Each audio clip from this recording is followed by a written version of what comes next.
Hey guys, welcome back to another Pokemon Scarlet and Pokemon Violet video here on the channel. Today I'm going to be showing you guys how to fully upgrade, or power up rather, your legendary Pokemon. Now, of course, there's going to be spoilers involved with this, so if you don't want any spoilers, do click off this video. But if you're still here, then we're going to go into spoiler territory because this is going to be everything to power up your legendary Pokemon, which of course, if you don't know, you get very early on in the game, but they're lacking. You can't even battle with them. Now, this is not going to include how to battle with them, but we are going to see how to do that. Basically, what you got to do is you got to complete all 3 story paths. So let's get that out of the way. You got to complete all 3 story paths in order to be able to unlock the ability to battle with this Pokemon. But what we're going to focus on is going into all of the different other power-ups, because you can do high jump, you can go and glide with it, you can climb walls, you can go riding on the water, different things like that. So there's a bunch of different things. We're going to go through every single Titan in the certain path that has to do with Arvin and all those Titans. So we're going to jump into this and not waste any time. So we're going to start off with the very first Titan, which is going to be the Rock Titan. Now, this is the one I went to. You can see the location on the map. And the way I'm going to be formatting this video is I'm going to give you guys a little bit of a commentary introduction, showing you guys and explaining where to go. You guys can see it on the map. But then I'm going to let it kind of play out if you guys want to see the story as well. So this is going to be kind of best of both worlds. So the video is going to be a little bit longer for that reason. But if you don't want to see any of the spoiler stuff in this video, just kind of skip it and you'll be good to go. And you can just kind of, focus on the actual Titan locations, how to defeat them, and of course, the abilities that you're going to get. So the first one, like I said, it's going to be right here. You've seen where it was exactly on the map. It's like this giant crab, and you got to battle it. Again, keep in mind, I'm a very high level as of, recording this, so, I kind of flew through all of these bosses. So again, I'm going to let all these kind of, cutscenes and bosses play out. Again, feel free to skip ahead if you don't want to see, the full boss fights and whatnot. Again, I just wanted to be kind of super thorough, show you guys everything, and kind of format this in a way that you can also experience the story or re-experience the story in case you guys want to. Once you've played through it yourself, you can see, because it has a beautiful story. It's a very, very beautiful story to this. So again, feel free to skip the story elements. I'm gonna have timestamps to where kind of skips over to the next Titan. You can watch up until we defeat the Titan and skip over to the next part if you want to skip the story portions. But if you want to experience the story portions as well, feel free to watch that as well. Anyways, that's enough for the commentary for this part. Let's enjoy the rest of this section and then move on to the next Titan.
So now we have the ability to dash, which is super helpful. We can go even faster when we're riding on our Pokemon, which is amazing. All right, let's move on to the second Titan. The second one is going to be the Steel Titan. It's going to be over here. You guys can see exactly where it is. It's kind of... it's sort of like west. I know this looks like it's north, but my map is kind of flipped a little bit. But west of Levincia, if that's how you pronounce it. So right up here, kind of northeast from the school. You can see where it is right here. And this is going to be for the Steel Titan. So again, you're going to come to this place. There's going to be a little hole in the wall. You're going to go through the hole, and you'll see the Steel Titan right here. Now, what you're going to want to have to do is you're going to have to chase it around. Every time you go to it, it's going to kind of burrow and it's going to go somewhere else. And on the third time, you're going to be able to fight it. And then again, once you're done the fight, you're going to go ahead and you're going to just follow its path, because it's going to take off to go and eat some herbs to kind of power itself up. And then, of course, we're going to have to fight it one more time with Alvin, just like we did with the first Titan. And yeah, this one is pretty cute, though. Let's be honest. It has a pretty cute face. But anyway, so once you do that and you go ahead and you defeat it, you're going to have another beautiful cutscene. And again, you're going to see how the story plays out. Again, feel free to skip that portion. But if you want to see how the boss fight goes and all that and everything else, then it's all here for you guys to pick and choose what you want to see and what you don't want to see. Anyways, I'll let you guys enjoy the rest of this section, and I'll catch you for the next Titan.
All right, so how crazy is this story becoming? It's just nuts. I love it. So this is a normal jump, and this is the high jump. So if you hold B, you now have the ability to high jump. So that's going to be the second Titan down. We're going to go to the third one, which is going to be the Sky Titan, and you're going to be able to find it in this region right here. It's kind of like up in this upper section. You can see it's kind of West Province, Area 1. If you go from this sort of Poke Shop or Poke Center right there, you kind of make your way up the mountain. You'll see that there's boulders falling, and that's kind of where dash kind of comes in handy. Is you can dash up the mountain now, so you'll be good to go in order to get up the mountain. All right, so once we go ahead up the mountain, it's gonna just trigger a cutscene. You don't have to do anything fancy. You'll see this one is a flying type Pokemon. So of course things like electric moves are going to be very, very good against this Pokemon. You know, again, if you're ever kind of curious what is good against a certain Pokemon, just look it up online. Be like, okay, hey, this is a flying type Pokemon, or this is a ground type Pokemon. What's it weak against? And that's kind of your best bet to kind of figure out exactly if you're ever in a pinch. But I did some pretty good damage to it because, like I said, I'm overpowered. And that's pretty much all of that. So we're going to go ahead. We're going to finish off this boss fight. And when we finish it off, you're going to see what the third ability that you're going to unlock is, which is going to be very, very useful to get to a lot more locations in the game. So I'll let you watch this. Again, feel free to skip the actual cutscene after the fight if you guys don't want to see that. And, you know, don't want any spoilers for that. But like I said, I want to leave it here for anyone who wants to see that. Or maybe, like I said, once you've already beaten the story, maybe you want to re-experience it, go rewatch it. Well, that's why I want to kind of leave this available for anyone who wants to see everything. I know it makes the video longer, but again, it's there for anyone who wants to see whatever you want to see. Better to have too much than I think too little for you guys. So anyways, go ahead and finish watching this boss fight if you would like.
All right, so now we have unlocked the ability to ride on water, which again is going to bring you guys to so many other areas, because this is just going to unlock a wide variety of possibilities to get to locations you weren't able to before. So huge thing there. Moving on to the fourth one, Ground Titan. If you go kind of like north of this sort of area, I always forget how to pronounce it, Koskafara or something like that, I don't know, whatever it is, you're gonna find the Ground Titan at the kind of northern end of the desert.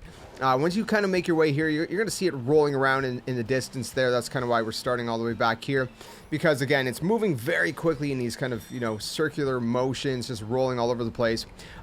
This is going to be a steel type Pokemon. Don't do what I did and try to use things like electricity, because it's not going to be very good against it. I still did pretty good at melting it pretty efficiently, but you know, things that are going to be very efficient against this thing are things like, you know, fire, for example, right? If you want to be super effective, use fire against it, and that would be kind of your best bet for this fight. So again, as per usual, I'll let you guys watch the fight, also the cutscene that comes afterwards, because again, absolutely beautiful story how this thing is unfolding, and then we'll get back to you guys with the next Titan. Again, we're almost done. We have one more Titan after this. There's only 5 in total, and then we'll finally unlock our last 2 abilities at the end of this one, and then of course the last one after this. So anyways, check this out.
All right, guys, so that's number 4 done, and we have unlocked the ability to glide, which is super handy, super useful, because you can just jump off these large, tall cliffs and just kind of glide in the distance. You do drop pretty quickly, to be honest, but you can still cover some pretty good distance, even at that. So, again, a useful ability to have. You can see exactly how long it takes for you to drop down, and we're good to go ahead and move on to number 5. Number 5 is going to be the Titan badge found in CORSAIR Lake, I guess, if I'm pronouncing that right. Going from that Poke Center right there in the kind of snowy region, you can just glide down from there. Very easy to get to because, again, this is kind of down in the lake northwest of the map. Now, this one's a little tricky. If you just come here, it's not going to spawn automatically. You got to go to this kind of tip of the land and talk to, or I guess push A at this other Pokemon, and that's going to trigger the big Titan to kind of pop out, and then you're going to go ahead and fight it. Now, one thing I do want to note before we get into the whole fighting sequence, once you fight it, it's going to move on to another location as per usual. If for some reason you kind of lose track of it, I did because it's kind of hard to keep track of it in the water. Just look at your map. Your map will show you exactly where the marker is to, go to.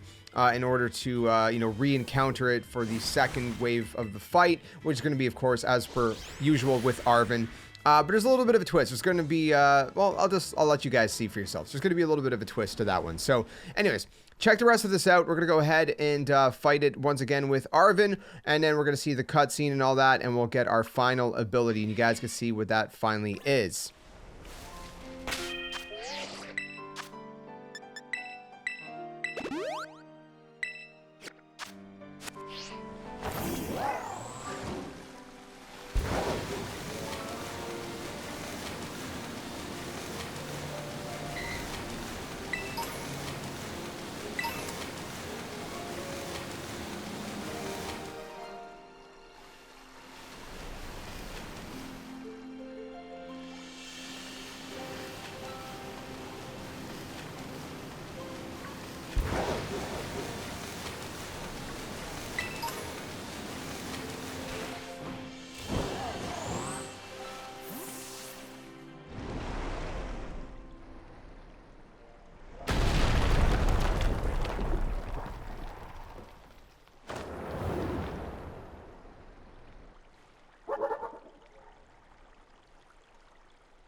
All right, so as per usual, just a beautiful cutscene, but now we got something else unlocked, which is the ability to climb walls, which is really, really cool. And again, super, super useful to get out of certain areas and to get into new ones. So that's that. But now we got something else we got to do. We got to actually head over to the lighthouse, which you can find kind of in the beginning area. So it's just kind of, I guess, east of your house, Poco Path Lighthouse. When you actually go there, don't climb up to the top. What you got to do is you've got to go to the door, which is on the left side of the lighthouse. When you go to the left side, it's going to trigger a cutscene, and you're going to be able to see this whole cutscene. So again, as per usual, I'm going to let this cutscene play out so you guys can see it if you want to, and we'll be back after that.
All right, so as you guys can see, after this beautiful cutscene kind of plays out, you know, rich in story and all that good stuff, you're gonna have to fight Arven. I'm not gonna talk through the entirety of this fight. Now, this fight is, you're gonna see, I'm gonna struggle quite a bit, but I wanted to kind of still let it play out so you guys can see kind of how it goes. But that's kind of the key point here, right? I struggled and my Pokemon were pretty high level. He likes to use a lot of ground type Pokemon. A lot of Pokemon that are use things like Earthquake or just things that have to do with the ground underneath you. And I've found that that usually does a lot of damage to most of the Pokemon that I have. It's usually going to be super effective against a lot of Pokemon. So it's a super annoying thing to fight against. Kind of be wary of that. That's kind of the big thing that he does that's really annoying. And then his final Pokemon, again, I'll jump back in with that final fight once we get there. And I'll kind of talk a little bit more about that. But the final Pokemon that he kind of sends out is pretty tough as well, because he terrestrializes, first of all, and he uses Crunch, and his Crunch just annihilates you, and he has like an Intimidation, so he always gets the first move no matter what. So you really got to be, you know, properly leveled. You have to have good enough defense, and you also have to know what he's weak against. So I'm going to talk about that again when we get to that portion, what he's weak against and kind of strategy for that specifically. But I also want to show you guys some of the other Pokemon that you're going to fight against, so you can see exactly what you're kind of facing, right? Because again, a lot of rock and ground type seems to be what he goes for. So just be prepared for that. And I think if you're prepared for his ground type moves, I think that's kind of the biggest thing that's going to give you trouble. And also keep in mind that he's kind of in the low 60s in terms of levels. So you want to be around there, right? I mean, preferably if you can get up to like 65 or something, that's kind of the best bet. But if you're close to his level, it's going to be a little bit more of a struggle. So just keep that in mind. So it depends how you want to kind of go into this and how you want to play this out. But anyways, I'm going to let the rest of this battle play out. You guys can see, excuse me, exactly how I fought against him, how I struggled, what his moves are, and that'll maybe help you get a sense of how you can best prepare before you go into this fight, so you can actually just annihilate him and you don't have to struggle like I did. So that's, again, why I'm leaving this here, so you guys can get the best experience and the best information as you possibly can. Like I said, the biggest thing, get prepared against his ground type moves. If you got that covered, I think that'll just save you a world of pain and suffering. Honestly, that alone will be massive. So keep that in mind. That's my big thing. Anyways, I'll catch you guys in just a few minutes once we get to the end of this battle right here.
Alright, so as you guys can see, his final Pokemon's pretty much a beast and absolutely melted me. I had to go level up and I had to get a Pokemon that was good against him. So he's basically weak to fighting, bug, and fairy. So I ended up leveling up a Pokemon that had some fighting moves, and that's how I ended up defeating him. But even then, with being like way over level, I was still struggling a little bit in this fight. It was a very, very tight and tough fight at that. So that's pretty much the grand conclusion of this whole entire thing. There's going to be a little bit of a cutscene. They're going to have a little bit of a dialogue here. And then he's going to talk about going into Area 0, but he's going to say we're going to need a couple more people. So that's where you're going to see that, you know, in order to unlock the ability to actually battle with this Pokemon, you have to complete all 3 of the paths. So there's 3 kind of stories in this game. You have to do all 3 and able to go to Area 0. So again, we'll do a whole video, I guess, kind of going to Area 0 and finishing that off as well when the time comes. But for now, that's powering up your legendary Pokemon as best as you can, besides being able to battle with it as of right now. So that's the entirety of Path of Legends complete. I hope this helped you guys out to some extent. I hope you enjoyed this video. Like I said, even if it's just to watch the story portion or whether it was to watch it as a walkthrough to get a little bit of a better understanding. No matter what, I hope this helped you guys out in some way or another. Like I said, I know this ended up being a way longer video. We're breaking like an hour. It could have been probably a 10 to 15 minute video if I just cut all the cutscenes out. But I wanted to leave everything in there for anybody who'd want to, like I said, re-experience the cutscenes because the story is just beautiful, or just kind of, you know, experience it and see what it's all about. Maybe you don't have the game and you're just kind of curious. So it kind of, I guess, 2 birds, 1 stone, right? It's a walkthrough, but it's also kind of a format where it's, I guess, kind of not like a let's play, but in that realm, I guess, of things. So it's kind of, like I said, 2 birds, 1 stone. So hope you guys enjoyed this one. If you did, stick around for more Pokemon Scarlet and Pokemon Violet. I'll see you guys very soon in another one. Stay safe, stay well, and until then, my friends, game on, and thanks for watching.